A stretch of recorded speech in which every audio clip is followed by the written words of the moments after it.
When he is 92 years old, he finally mentions John Denver. On April 29, 1933, Willie Nelson was born in Abbott, Texas. Willie Hugh Nelson is his full name. At a young age, Willie had a deep affinity for music. During the Great Depression, when his parents divorced and went in search of employment, he was raised by his grandparents. When he was 6 years old, his grandparents, who were big music fans, supported him by getting him his first guitar. At the age of 7, he composed his first song.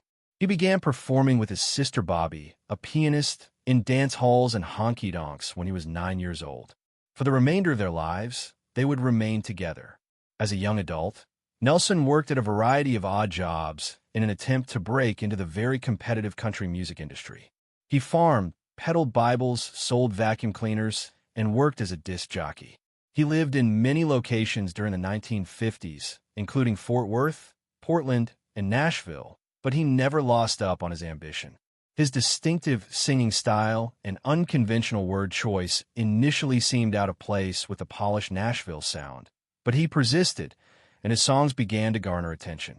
Songs such as Nightlife, Crazy, which was made popular by Patsy Cline, and Funny How Time Slips Away showcased his poetic side and established him as a top songwriter. Willie Nelson originally gained widespread fame in the 1970s. He returned to Texas and founded the outlaw country movement because he was dissatisfied with the limitations imposed by the Nashville recording industry. This trend eschewed mainstream country music's polished, commercial production style in favor of a more unvarnished, intimate, and rebellious approach. His three significant albums, Shotgun Willie, 1973, Red-Headed Stranger, 1975, and Stardust, 1978, solidified his standing as a cultural and musical outlaw. Being genuine and telling a story may still sell millions of records and have an impact on people of all ages, as seen by the popular album Red-Headed Stranger, which featured the eerie ballad Blue Eyes Crying in the Rain. Beyond his music, Willie Nelson was well known. His bandana, long braided hair, weathered visage, and constant guitar, Trigger, came to represent his style and toughness. But it wasn't simply the image. The man was the one responsible. Willie Nelson was the ideal illustration of a good-hearted renegade who didn't hesitate to voice concerns that infuriate others. He has long been a fervent advocate for environmental preservation, animal welfare, legalizing marijuana, and farmers' rights. In 1985, he founded Farm Aid alongside John Mellencamp and Neil Young. Farm Aid is a charity event that keeps raising millions of dollars for struggling American farmers. People adore his ability to collaborate with others. Over the years, Willie Nelson has recorded with a wide variety of artists, including Ray Charles, Dolly Parton, Sheryl Crow, Snoop Dogg, Norah Jones, Waylon Jennings, Merle Haggard, and Johnny Cash. Together with Jennings, Cash, and Chris Christopherson, his group, The Highwaymen, came to represent camaraderie and solidarity. Amazing sound quality. His ability to transcend genres while being loyal to himself demonstrates how well-liked he is by all. Nelson never gave up despite his personal struggles, which included financial difficulties, failed marriages, and legal disputes with the IRS. He consistently performed, toured, and advocated for his beliefs. He demonstrated that he didn't worry about his age in his 80s and 90s by continuing to write autobiographies, perform live, and release new music. His warm, weathered voice and his profound, heartfelt outlook on life and music are still easily recognizable. Willie Nelson is not merely a well-known figure in country music. He is a national treasure and a symbol of strength in addition to being a poet and storyteller. He had a profound effect on both music and society at large. His work, which includes more than 100 CDs, has served as an inspiration to several artists. He has received numerous honors, including as the Kennedy Center Honors, the Grammys, and entry into the Hall of Fame for country music. In addition, he has gained the affection and admiration of supporters worldwide. Even after turning 80, Willie Nelson has persisted in defying expectations and pushing the boundaries of what it means to be an active artist in old age. He continues to inspire admirers and musicians of all ages with his unwavering enthusiasm, inventiveness, and love of music. A few months before turning 81, Nelson's highly acclaimed studio album Band of Brothers was released in 2014. This record was a significant turning point in Nelson's career. In addition to being older, this was the first album he had released in a few years that featured primarily brand new songs he had written himself. His original tales and profound words were blended with traditional country music on the album. It was commended for reflecting honesty and maturity.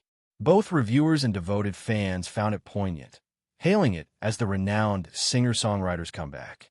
Even more incredible is the fact that Band of Brothers, at the top of the Billboard Top Country Albums chart, demonstrating his continued fame and relevance in the ever-evolving country music industry. The popularity of the record demonstrated that Nelson's age had not diminished his talent or his capacity to engage listeners with his eloquent guitar playing and voice. Willie Nelson has left a lasting impression on the music, film, and television industries. Over the years, he has seamlessly transitioned from music studios to film sets, earning a reputation as a captivating and effortless actor. He has participated in numerous. He starred in films that showcased his distinct charm and wit in addition to his musical influence. He gave one of his best performances in the 1979 film The Electric Horseman, starring Jane Fonda and Robert Redford. Nelson demonstrated his ability to blend his acting and musical talents by contributing to the soundtrack and playing a humorous and poignant supporting role. Nelson portrayed a kind, grandfatherly role in the 1996 family film Starlight, which highlighted his kind nature and made him a well-liked figure by people of all ages. He was also a terrific candidate for roles in comedies and lighthearted films because he was humorous and laid back. Nelson portrayed Uncle Jesse in the 2005 film The Dukes of Hazzard, which was adapted from the well-liked television series of the same name. He was able to showcase his endearing and humorous Texas attitude on the big screen thanks to the role. Additionally, he played a memorable part in the romance comedy Blonde Ambition, 2007, which starred Jessica Simpson. His portrayal gave the narrative a more authentic and Southern feel. In the 2016 satirical fashion comedy Zoolander 2, he demonstrated his ability to further mock himself with a moment that made audiences laugh and demonstrated his continued cultural significance. Willie Nelson has gained popularity among people of all ages as a pop culture phenomenon and music legend because to these film roles. He continued to work in the music and film industries long into his 80s, demonstrating his ardor, tenacity, and creativity. His legacy is hard to match. American country music icon Willie Nelson has over 60 years of experience. His personal life has been quite colorful and exciting, particularly in regards to his relationships and family. Over the years, he has been married 4 times. Every marriage was a fresh chapter in his life that reflected the highs and lows, transformations, and evolving perspectives he experienced during his singing career. He wed Martha Matthews for the first time in 1952. This relationship was extremely unstable, despite the fact that they had been together for 10 years.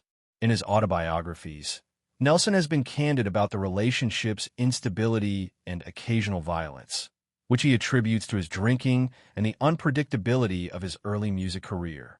Willie and Martha had 3 children together: Willie Billy, Hugh Nelson Jr., Susie, and Lana. Billy, their son, tragically committed suicide in 1991. Over the years, Willie has honestly and painfully reflected on this very terrible occurrence in his life. In 1963, Willie wed vocalist Shirley Collie following the dissolution of his first marriage. Initially, they collaborated on creative endeavors. Nelson and Shirley collaborated on music at the beginning of the 1960s. Shirley herself was a country singer. The marriage ended in 1971 after Shirley learned that Willie had fathered a child with Connie Kepke while they were still married. This information, which suggested his next relationship, caused them to split up. Connie Kepke, Willie's 3rd wife and the mother of his daughter Paula Carleen Nelson, was soon after. Amy Lee Nelson is the name of their 2nd daughter, born in 1971.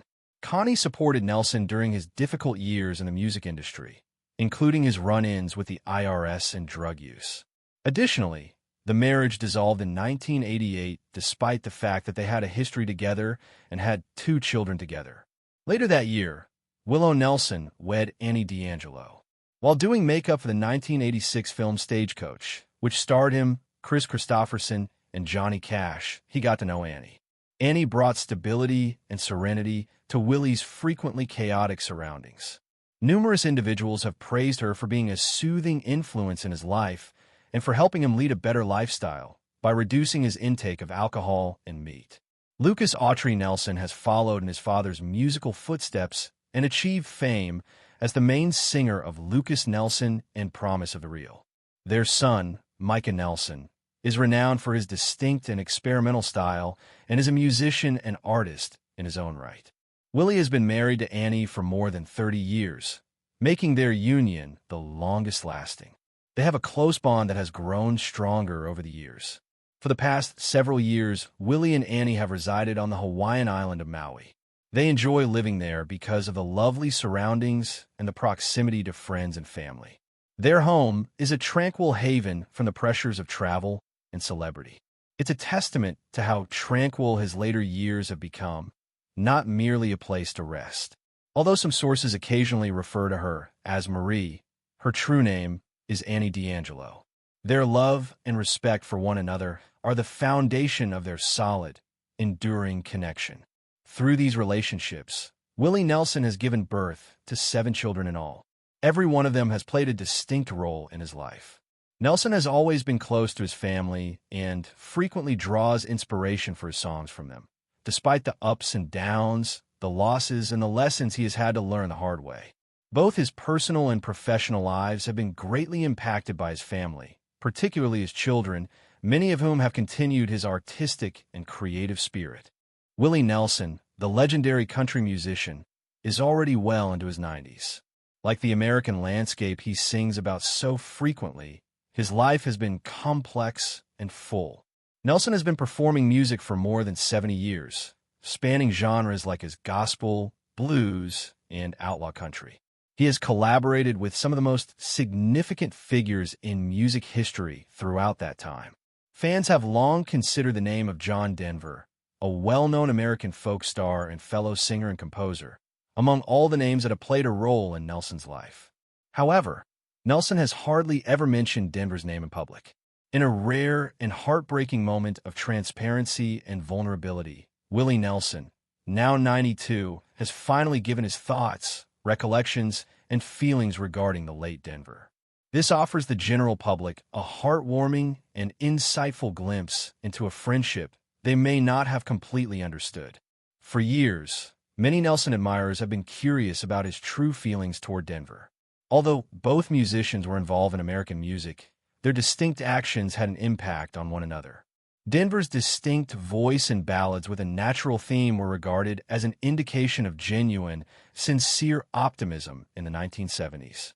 With his braids, uncut hair, and strong ties to the more rugged areas of outlaw country, Nelson, on the other hand, was perceived as more rebellious. Despite their apparent differences, Willie now admits that he greatly appreciated John Denver's authenticity in his songs, his ability to write lyrics, and his unshakable commitment to environmental causes. Denver, according to Nelson, it had a soul that meant every word and sang from the mountains. Willie goes on to remark that despite the fact that they didn't collaborate or tour as frequently as some may believe, they always appreciated and cared for one another.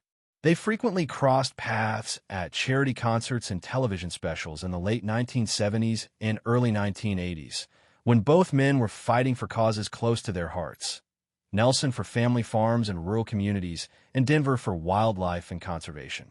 According to Willie, backstage at one of those events, they had a lengthy conversation on the pressures of celebrity and how to be authentic in a society when people demand you to be a certain way. John told me that he only wanted to write and sing what he felt, no matter if it was Paris or New York. Idea. That made sense to me, recalls Nelson. That really hit me. Nelson also claims that he was greatly impacted by Denver's tragic 1997 death in a plane crash off the coast of California. Willie remained silent in public at the time. However, He admits that he was grieving the loss of one of the kindest speakers in America behind closed doors. Willie claims that Denver's music continues to touch him even after all these years, particularly songs like Take Me Home, Country Roads, and Sunshine on My Shoulders. Those songs make you feel love, he says. They were never merely hits. They were presents. Nelson also discusses what he believes to be Denver's muddled legacy. He describes how Denver's strength was being honest and having the courage to follow his emotions, whereas John was occasionally accused for being too sentimental or mushy. People in this business try to change you into someone you're not. Willie responds, John should never have let that happen. That's brave. Keep your mouth shut. Williamson, who has dedicated his life to challenging artistic conventions and advocating for his beliefs, would recognize himself in the vocalist. Denver's voyage. He believes that if Denver had lived longer, they may have collaborated on a recording one day, perhaps a gentle duet in which their disparate voices would have melded to pay tribute to the location they both cherished. Maybe different roads, but the same view. Nelson laughs and remarks, We were both country boys at heart. Willie's choice to speak up now is a memorial to a buddy who has passed away, as well as a lesson in how to express gratitude and find harmony. At 92, he has a wealth of life stories to share. He explains that part of what gives the music and the man who created its significance is paying tribute to those who came into our lives, whether briefly or permanently. Willie Nelson's reflections on John Denver, as the sun slowly sets on a remarkable career, are poignant, truthful, and honest. They sound like a song unto themselves. This song was at last prepared for performance after years or possibly decades of preparation. Looking